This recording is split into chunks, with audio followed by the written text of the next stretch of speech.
എല്ലാ വേണ്ടാത്ത സംസാരവും പള്ളി കയറിയിട്ടാണ്. സുബ്ഹാനല്ലാഹ്, നിങ്ങൾ വിദേശ രാജ്യങ്ങളിലൊന്ന് ചെന്നു നോക്കൂ, വടക്കേ ഇന്ത്യയിലൊന്ന് ചെന്നു നോക്കൂ. അവര് ധാരാളം പള്ളിയിൽ വെച്ച് ഖുർആൻ ഓതുന്നുണ്ടെങ്കിൽ പോലും അതിന്റെ ശബ്ദം പുറത്തു കേൾക്കൂല. അത്ര അച്ചടക്കത്തിലാണ് പള്ളി. നമ്മളെ നാട്ടിലോ പള്ളി കയറിയിട്ടാ എല്ലാ സൊറയും പറയ മനുഷ്യന്മാര്. അതുകൊണ്ട് തന്നെ നിക്കാഹിന് വേണ്ടി സുബ്ഹാനല്ലാഹ് കുറച്ച് മനുഷ്യന്മാര് പള്ളിയിൽ ഇങ്ങെത്തിയാൽ നിക്കാഹ് നടക്കുന്നത് വരെ പുതിയാപ്പിളയും അമ്മോശനും, പിന്നെയോ പുതിയാപ്പിളയും അവന്റെ അമ്മോശനും എല്ലാരും കൂടിയിട്ടുള്ള നോട്ടവും പറയലും സമ്മതമെടുക്കലും അപ്പുറത്തെ കുറെ വിഷയങ്ങളും. മറ്റേ പിയാപ്പിൾ എത്തിയിട്ടില്ല, പിയാപ്പിളിന്റെ ഉപ്പവിടെയാ പോയത്, ഇങ്ങനെ തുടങ്ങിയിട്ട് കുറെ സംസാരങ്ങൾ പള്ളിയിൽ നടക്കുന്നതിനാലായിരിക്കണം പഴയ പണ്ഡിതന്മാർ പള്ളിയിലാകണമെന്ന് വാശി പിടിക്കാതിരുന്നതെന്നാണ് മനസ്സിലാകുന്നത്. അവര് വളരെ സൂക്ഷ്മതയോടുകൂടിയാണല്ലോ നമ്മെ നയിച്ചിട്ടുള്ളത് മുൻകാല പണ്ഡിതന്മാർ. ഏതായിരുന്നാലും പള്ളിയിൽ വെച്ച് നിക്കാഹാകുന്നത് സുന്നത്താണെന്നൊരു നിയമമുണ്ടെന്ന് മനസ്സിലാക്കുക.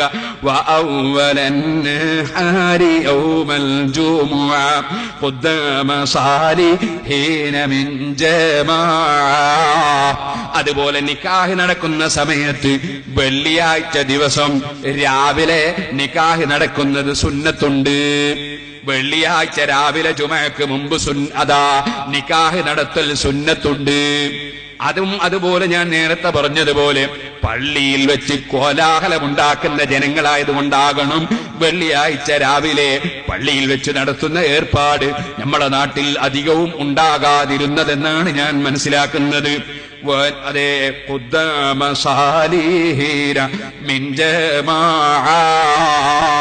ഒരു വലിയ കുടുംബ ജീവിതത്തിന്റെ തുടക്കം കുറിക്കുന്ന സമയമല്ലേ. അതുകൊണ്ട് തന്നെ നിക്കാഹിന്റെ സദസ്സിൽ കുറെ നല്ല മനുഷ്യന്മാരുണ്ടാകുന്നത് നല്ലതാണെന്ന് മുർത്താദി റഹിമഹുല്ലാഹ് പറയുന്നു. നല്ല നല്ല മനുഷ്യന്മാര് നിക്കാഹിൽ പങ്കെടുക്കുന്നത് വളരെ നല്ലതാണ്. വനിയത്തും ബിഹിലി അയ്യൂസാബ യസൂന ദീനൻ വത്തിബാഹു സുനൻ. നിക്കാഹ് നടക്കുമ്പോൾ എന്റെ ദീന് രക്ഷപ്പെടുത്താനാണ്, അല്ലാഹുവിന്റെ റസൂലിന്റെ സുന്നത്തിനെ പിന്തുടരാനാണ്, പടച്ചവന്റെ അടുക്കൽ വെച്ചതുകൊണ്ട് പ്രതിഫലം കിട്ടാനാണ് ഞാൻ ഈ നിക്കാഹ് നടക്കുന്നത് എന്ന ഉദ്ദേശത്തോടുകൂടിയാണ് നിക്കാഹിന് വരനും അതുപോലെ തന്നെ രക്ഷിതാവും ഇരിക്കേണ്ടത്. വേറെ ഉദ്ദേശങ്ങളൊന്നുമല്ല അപ്പോഴുണ്ടാകേണ്ടത്. ഇരിക്കട്ടെ, നിക്കാഹിന്റെ ഘടകങ്ങൾ നമ്മൾ മുമ്പ് പറഞ്ഞിട്ടുണ്ട്.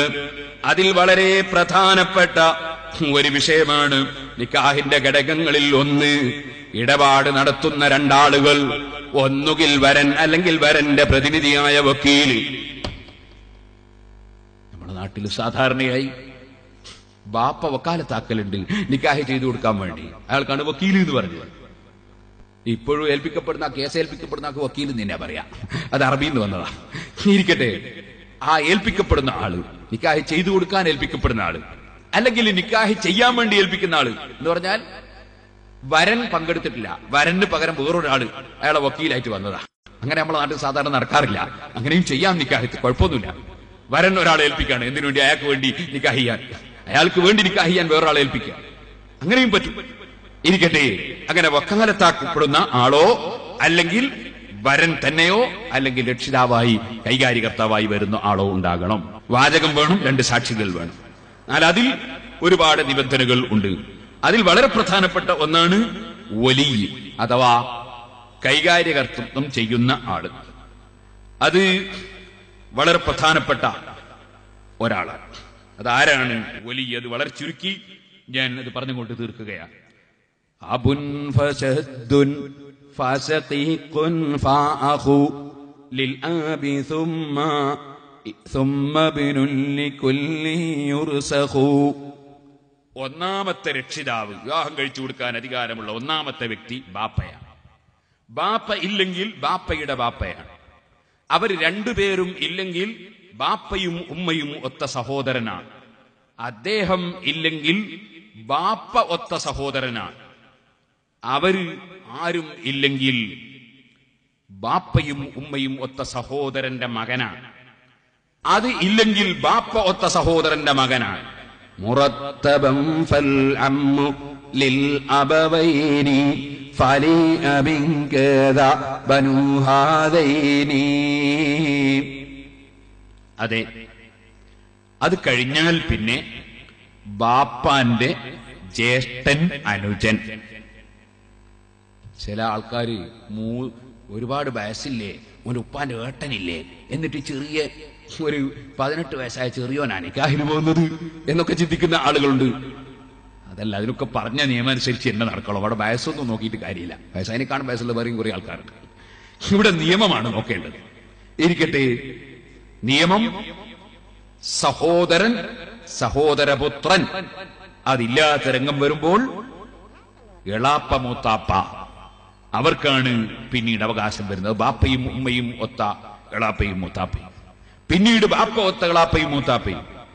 അത് കഴിഞ്ഞാൽ പിന്നെ എളാപ്പയുടെയും മൂത്താപ്പയുടെയും മക്കൾ, അത് ബാപ്പയും ഉമ്മയും ഒത്തതുണ്ടെങ്കിൽ ആദ്യം അവരാണ്. അതില്ലെങ്കിൽ പിന്നെ ഉപ്പ ഒത്ത മക്കളാണ്. في أظهر كذا وفي الثاني استووا أي الأشقاء وسواك ما حكوا. പറഞ്ഞ സ്ഥലത്തൊക്കെ ബാപ്പയും ഉമ്മയും ഒത്തതിനെ മുന്തിക്കണം എന്നതാണ് പ്രബലമായ അഭിപ്രായം. അതായത് ഞാൻ ഇതിനു മുമ്പ് ഒരു മസ്അല, അബദ്ധം പറ്റിയ ഒരു മസ്അലയെ സംബന്ധിച്ച് നേരത്തെ ഒരു വിവാഹത്തിൽ ഒരു കൂട്ടർക്ക് അബദ്ധം പറ്റിയതിനെ പറ്റി ഞാൻ ചൂണ്ടിക്കാണിച്ചിരുന്നത്. ഇരിക്കട്ടെ, അത് കഴിഞ്ഞാൽ പിന്നെ അമ്മുൽ അബവൈനി ബിനുഹു ബഅദ ബിനി അം ലിൽ ആബിദി യകൂനു ദാഖല്ലിയും.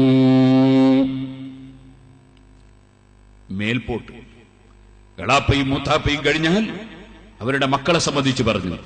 അത് കഴിഞ്ഞാൽ പിന്നെ അവരുടെ ഉപ്പയുടെ എളാപ്പ മൂത്താപ്പ അവരിലേക്ക് പിന്നീട് നീങ്ങും. ഇങ്ങനെ കുടുംബ ബന്ധത്തിൽ അർഹതപ്പെട്ടവർ, നിയമപ്രകാരം അർഹതപ്പെട്ടവരുണ്ടെങ്കിൽ അവരാണ് വിവാഹം ചെയ്തു കൊടുക്കേണ്ടത്. അത് ഇല്ലാത്ത ഒരു ആളും ഇല്ലാത്ത സാഹചര്യങ്ങൾ വരികയാണെങ്കിൽ, നിക്കാഹ് ചെയ്തു കൊടുക്കാൻ അർഹതപ്പെട്ട ആളുകൾ ആരും കുടുംബബന്ധത്തിൽ ഇല്ലാതെ വരുമ്പോൾ അവിടെ നാട്ടിലെ ഭരണാധികാരി അഥവാ ഇസ്ലാമിക ഭരണാധികാരിയായ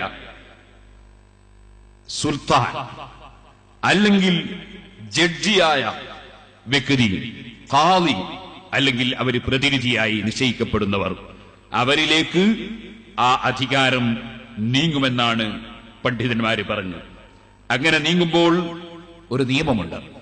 ഖാദി അഥവാ ജഡ്ജി, ഖാദി എന്ന് പറഞ്ഞാൽ ഏതോ പള്ളിയിലെ ഖത്തീബല്ല കേട്ടോ. പള്ളിയിലെ ഖത്തീബിന് ഖാദി എന്ന് പറയുന്ന പതിവുണ്ട് നമ്മുടെ നാട്ടിൽ. അവിടെ അയാൾ ഖാദിയാവില്ല. ഖാദിയാകണമെങ്കിൽ അതിന് കുറെ നിബന്ധനകളുണ്ട്. ആ നിബന്ധന പ്രകാരം അധികാരമുള്ള വ്യക്തിയാണെങ്കിൽ മാത്രമേ ഖാദിയാവൂ. പള്ളിയിൽ ഖുതുബ പിടിച്ച് ഖാദി എന്ന് പറഞ്ഞുകൊണ്ട് ഖാദിയാവില്ല. ഞാൻ മുമ്പ് വിശദീകരിച്ച് പലപ്പോഴും പ്രസംഗിച്ചൊരു വിഷയമാണ്. വിശദമായി പഠിക്കേണ്ടവർക്ക് പിന്നീട് ആ കേസറ്റ് കേട്ട് പഠിക്കാം. ഇപ്പോൾ അതിലേക്ക് കടക്കുന്നില്ല. ഖാദി അഥവാ ജഡ്ജി അല്ലെങ്കിൽ അധികാരം നൽകപ്പെട്ട ഖാദി, അങ്ങനെയുള്ള ഖാദി നിക്കാഹ് ചെയ്തു കൊടുക്കുകയാണെങ്കിൽ ആ പെൺകുട്ടിക്ക് പ്രായമെത്തിയിരിക്കണം, അവളുടെ സമ്മതം വാങ്ങിയിരിക്കണം. ഇതുപോലെ ബാപ്പയുടെ ബാപ്പയുമല്ലാത്ത ആര് നിക്കാഹ് ചെയ്തു കൊടുക്കുകയാണെങ്കിലും പെൺകുട്ടിയുടെ സമ്മതം ലഭിക്കണം. അല്ലാതെ അവർക്ക് നിക്കാഹ് ചെയ്തു കൊടുക്കാൻ അധികാരമില്ല. ബാപ്പയോ അല്ലെങ്കിൽ ബാപ്പയുടെ ബാപ്പയോ ആണെങ്കിൽ പെൺകുട്ടിയുടെ സമ്മതം ചിലപ്പോൾ വേണം, ചിലപ്പോൾ വേണ്ട. വേണ്ടാത്ത അവസരം ഏതാണ്? അതെ, ലൈംഗിക ബന്ധത്തിലൂടെ കന്യകത്വം നീങ്ങാത്ത പെണ്ണാണെങ്കിൽ അവളുടെ സമ്മതം ആവശ്യമില്ല.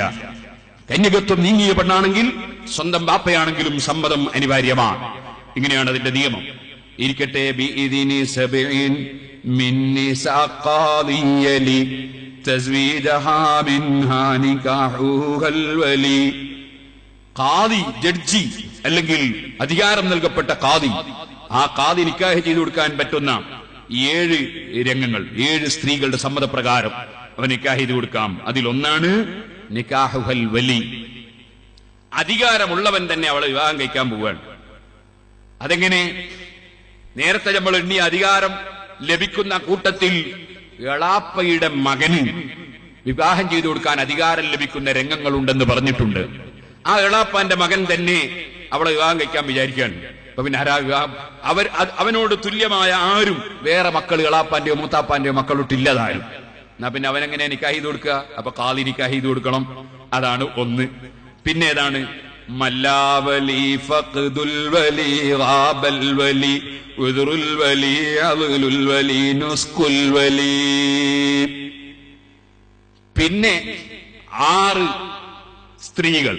മല്ലാവലി, മല്ലാവലി അതായത് വലിയ ഇല്ലാത്ത, രക്ഷിതാവായി കൈകാര്യകർത്താവായി ഇല്ലാത്ത ആള്. അതെങ്ങനെയാണ്? വലിയ ഇല്ലാത്ത, വിവാഹം ചെയ്തു കൊടുക്കാൻ അധികാരമുള്ള ആരും ഇല്ല. അങ്ങനെ വരുമ്പോൾ വിവാഹം ചെയ്തു കൊടുക്കേണ്ടത് ഖാദിയാണ്. അതുപോലെ ഫഖ്ദുൽ വലി, ബാപ്പ ഉണ്ട് അല്ലെങ്കിൽ ആങ്ങള ഉണ്ട്, പക്ഷെ എവിടെയെന്നറിയില്ല, മരിച്ചോന്നും അറിയില്ല, ജീവിച്ചിരിപ്പുണ്ടോന്നും അറിയില്ല, എവിടെയാ ഉള്ളതെന്നും അറിയില്ല. എന്നാൽ ഖാദി അധികാരമുള്ള ആൾ നിക്കാഹ് ചെയ്തു കൊടുക്കണം. മറ്റൊന്ന് ഗാബൽ വലി, ഒരു ജമ്മും കസ്റുമാക്കാൻ പറ്റുന്ന ദൂരം, അത്രയും ദൂരത്താണ് ബാപ്പ ഉള്ളത് അല്ലെങ്കിൽ ആങ്ങള ഉള്ളത്, അങ്ങനെ അധികാരമുള്ളവരുള്ളത്.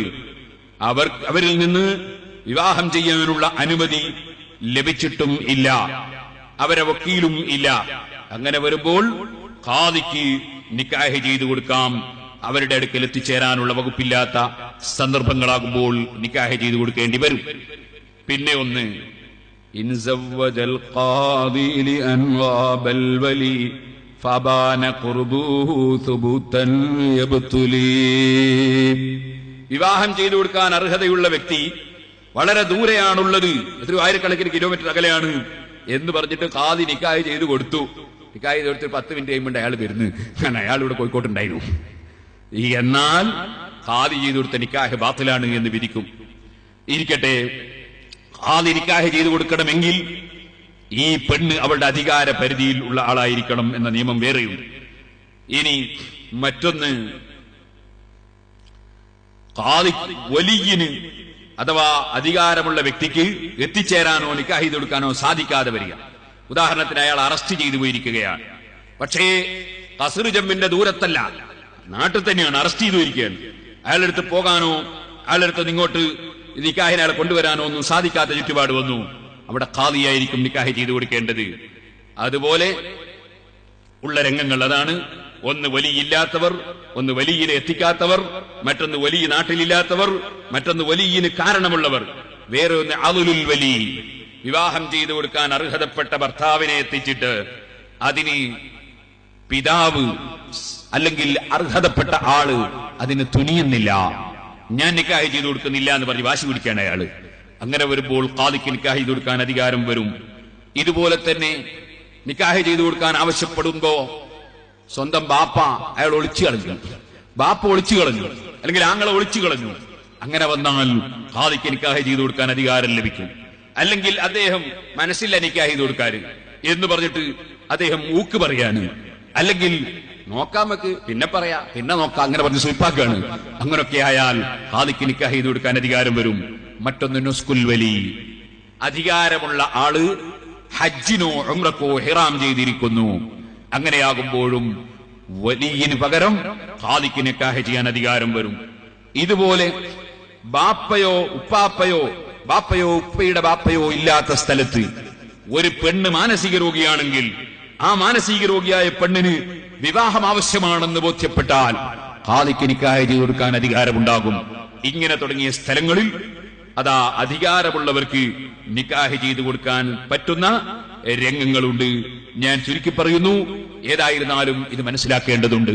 ഒരു കാര്യം വളരെ ശ്രദ്ധിക്കേണ്ടതുണ്ട്, എല്ലാവരും ശ്രദ്ധിക്കേണ്ട ഒരു കാര്യം കൂടി ഞാൻ സൂചിപ്പിക്കുകയാണ്.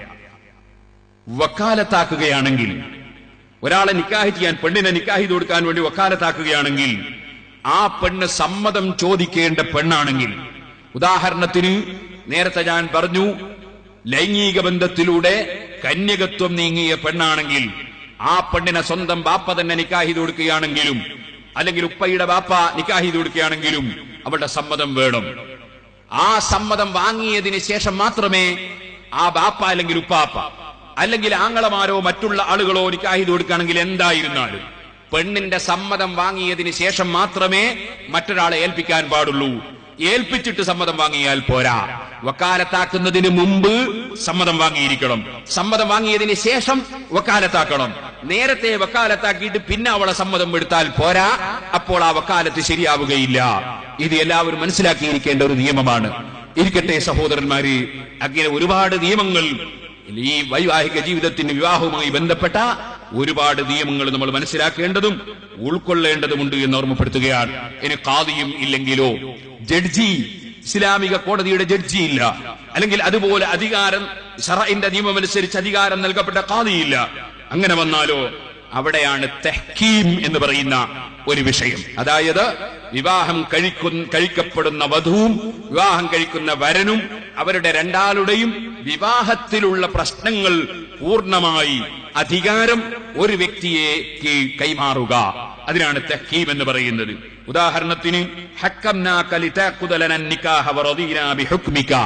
രണ്ടാളും അവനോട് പറയുകയാണ്, എന്താ പറയുന്നത്, ഞങ്ങൾക്ക് നിക്കാഹിന്റെ ഇടപാട് നടത്തിത്തരാൻ നിങ്ങളെ ഞങ്ങൾ ഇതാ അധികാരമുള്ള വിധികർത്താവാക്കിയിരിക്കുന്നു, വറദീനാ ബിഹുക്മിക, നിങ്ങളുടെ തീരുമാനം കൊണ്ട് ഞങ്ങൾ പൊരുത്തപ്പെട്ടിരിക്കുന്നു എന്ന് പറയാ.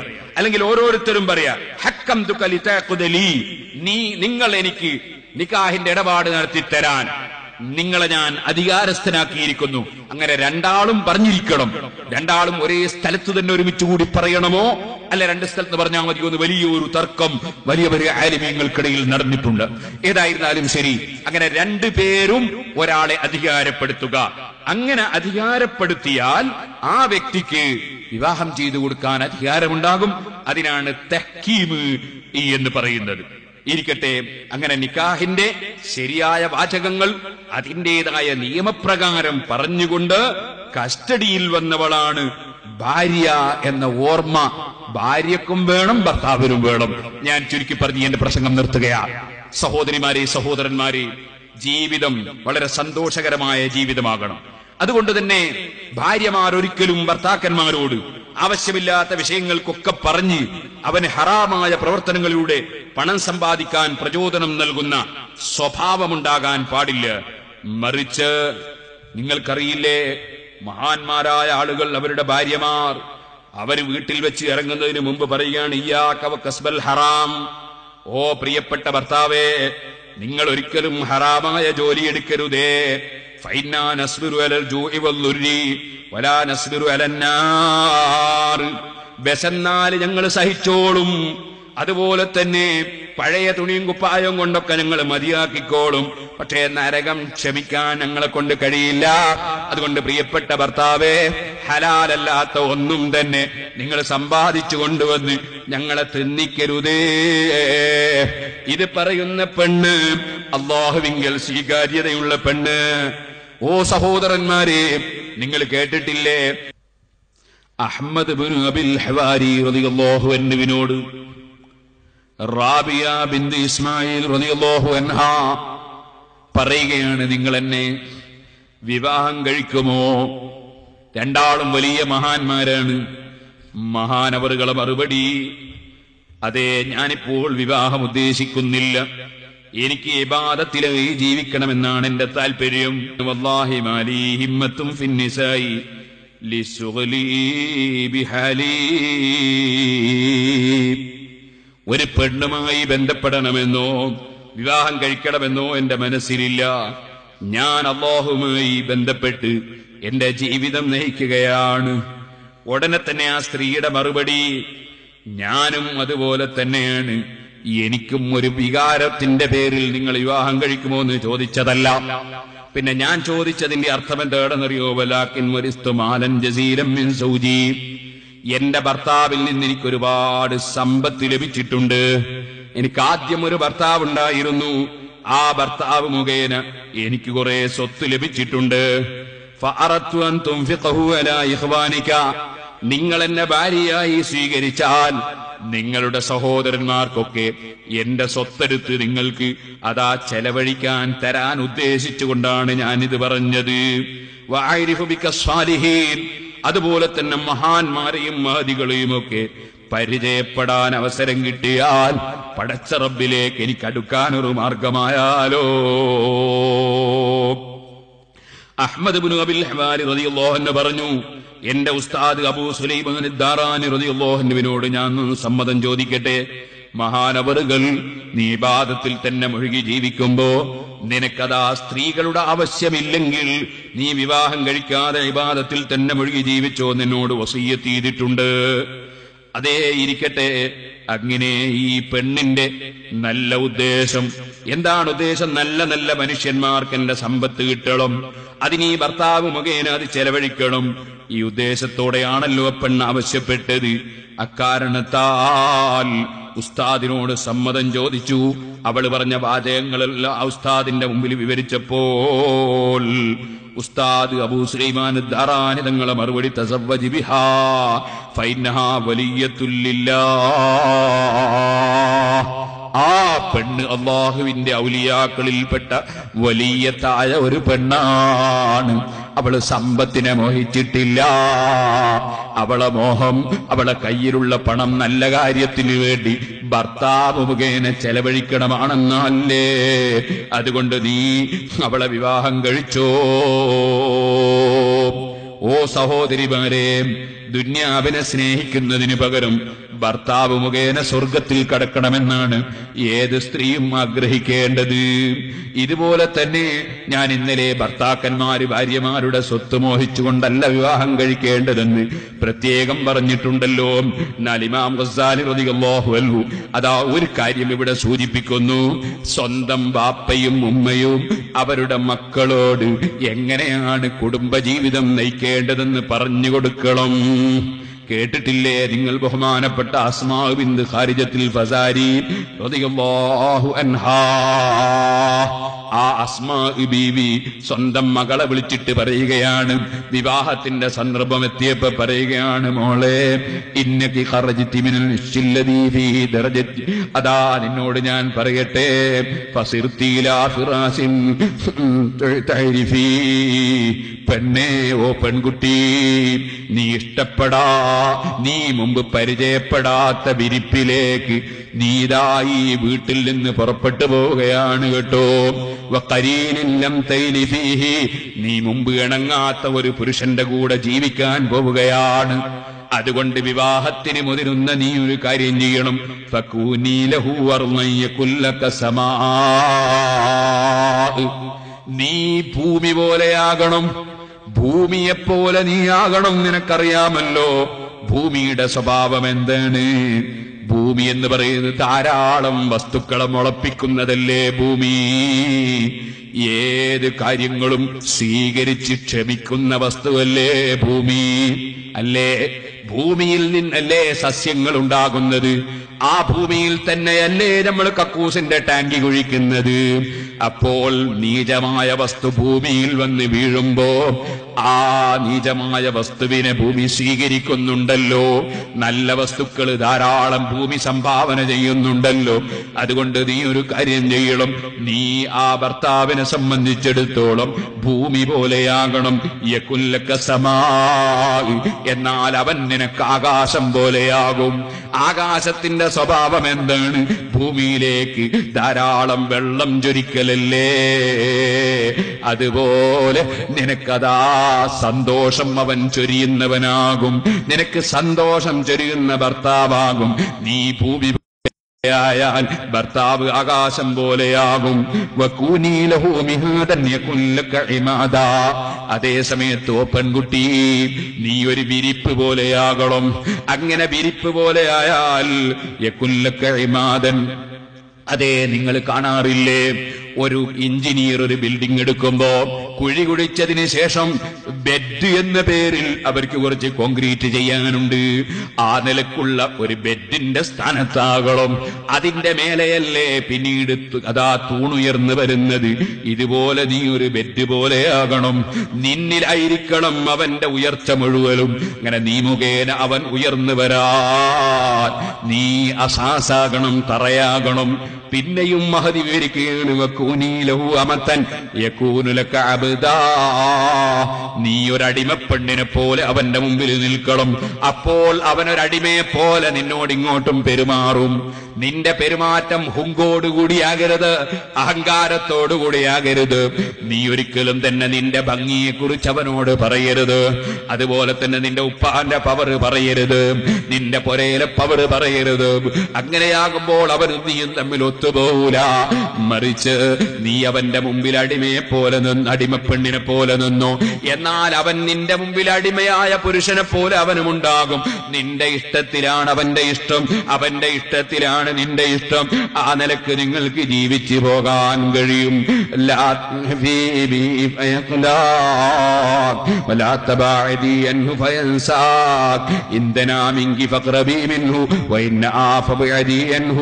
ഓ പെണ്ണേ, അവൻ അടുക്കുമ്പോൾ നീയും അടുത്തോ, അവൻ അകലുമ്പോൾ നീയും കുറച്ചകന്നോ. ഒരിക്കലും തന്നെ നീ അവനെ ബുദ്ധിമുട്ടാക്കരുത്. നീ അവനുമായി കുറെ കൂടുതൽ അകന്നു നിന്നാൽ അവൻ നിന്നെ മറന്നു പോകും. അതുകൊണ്ട് നീ അങ്ങനെ അകന്നു നിൽക്കാനും പാടില്ല.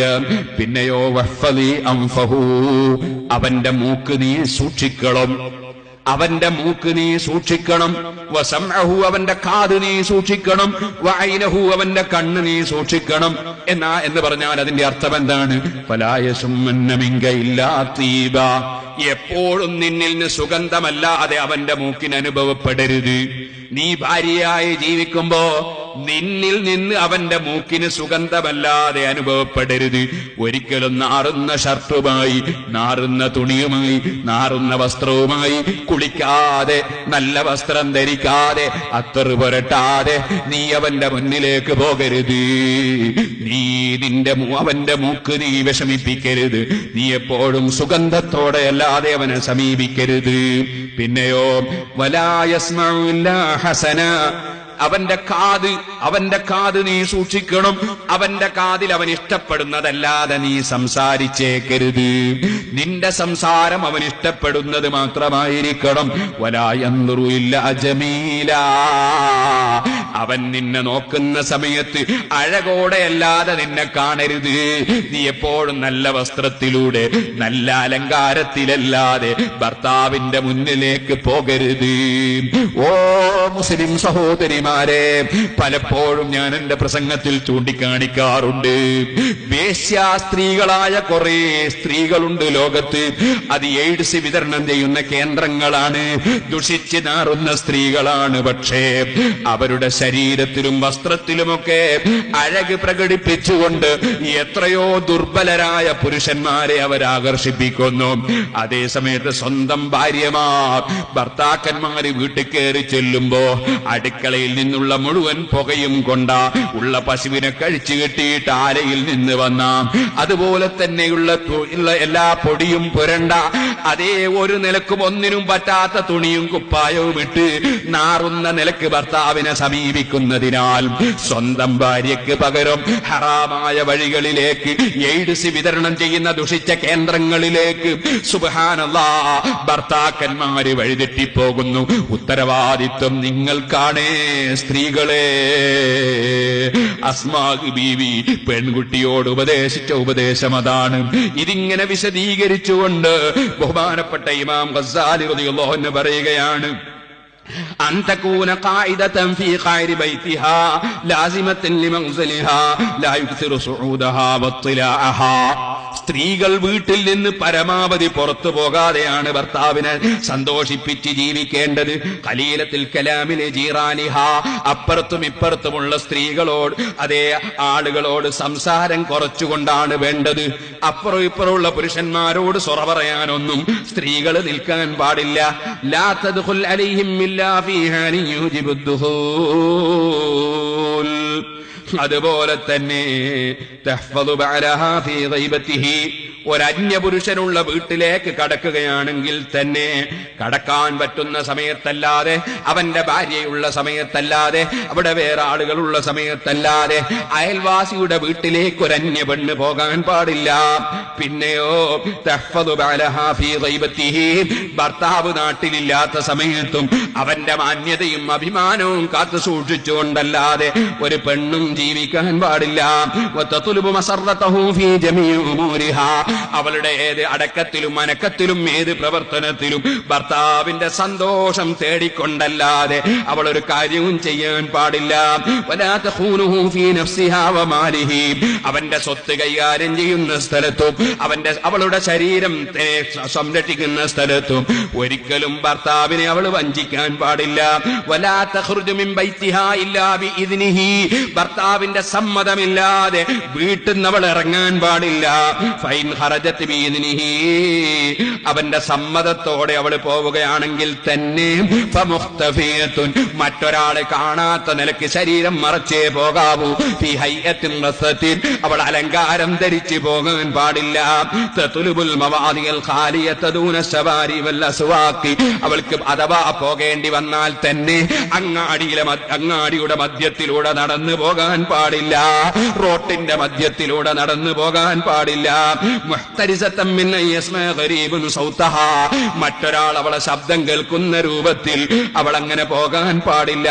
അയ്യരിഫുഹാ ബിശഖ്സിഹാ ലാ തതറഫു ഇലാ സദീഖി ബൈലിഹാ, അതുപോലെ തന്നെ അവളെ വ്യക്തിപരമായി മറ്റൊരാൾക്ക് പരിചയപ്പെടാൻ പറ്റുന്ന രൂപത്തിൽ അവൾ നടക്കാൻ പാടില്ല. ലാ തതറഫു ഇലാ സദീഖി ബൈലിഹാ, അവളെ ഭർത്താക്കന്മാർക്ക് ഒരുപാട് പരിചയക്കാരായ സ്നേഹിതന്മാരുണ്ടാകും. ആ സ്നേഹിതന്മാരെ അവൾ പരിചയപ്പെടാൻ പാടില്ല.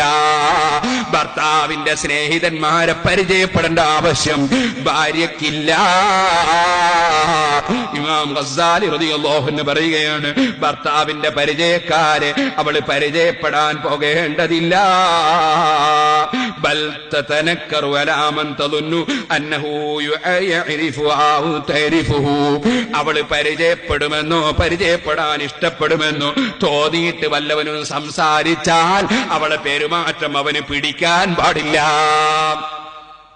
വേറൊരു പുരുഷൻ അവളെ ഫോൺ ചെയ്താൽ, അവളോട് സംസാരിച്ചാൽ ആ അന്യപുരുഷന് അവളെ പെരുമാറ്റം ഇഷ്ടപ്പെടാൻ പാടില്ല. ഇവളെ വിളിക്കുന്നത് ശരിയില്ല, ഇവളെ വിളിച്ചിട്ടെന്താ അവളെ ഭർത്താൻ അങ്ങനെയാണ്, അല്ലെങ്കിൽ അവൾ ഫോൺ എടുക്കൂല, എടുത്താൽ തന്നെ അവൾ മിണ്ടൂല. ഈ രൂപത്തിലായിരിക്കണം നിന്റെ ജീവിതം നയിക്കുന്നത്. അതേ ബഹുമാനപ്പെട്ട ഇമാം ഗസ്സാലി റളിയല്ലാഹു അൻഹു പറയുന്നു, ഹമ്മുഹാ, അവളെ മനസ്സിലുള്ള ഏറ്റവും വലിയ വിഷയം സലാഹു ശഅനിഹാ, അവളെ കാര്യം നന്നാക്കി വെക്കലാണ്. വതദ്ബീറു ബൈതിഹാ, അവളെ വീട്ടിലെ കാര്യങ്ങളൊക്കെ ചിട്ടയോടെ നടത്തലാണ്. മക്കളെ നന്നായി പോറ്റലാണ്. അതുപോലെ തന്നെ അലാ സലാത്തിഹാ വസിയാമിഹാ, അവളെ നോമ്പും നിസ്കാരവും ഒക്കെ ശരിക്ക് നടത്തലാണ്.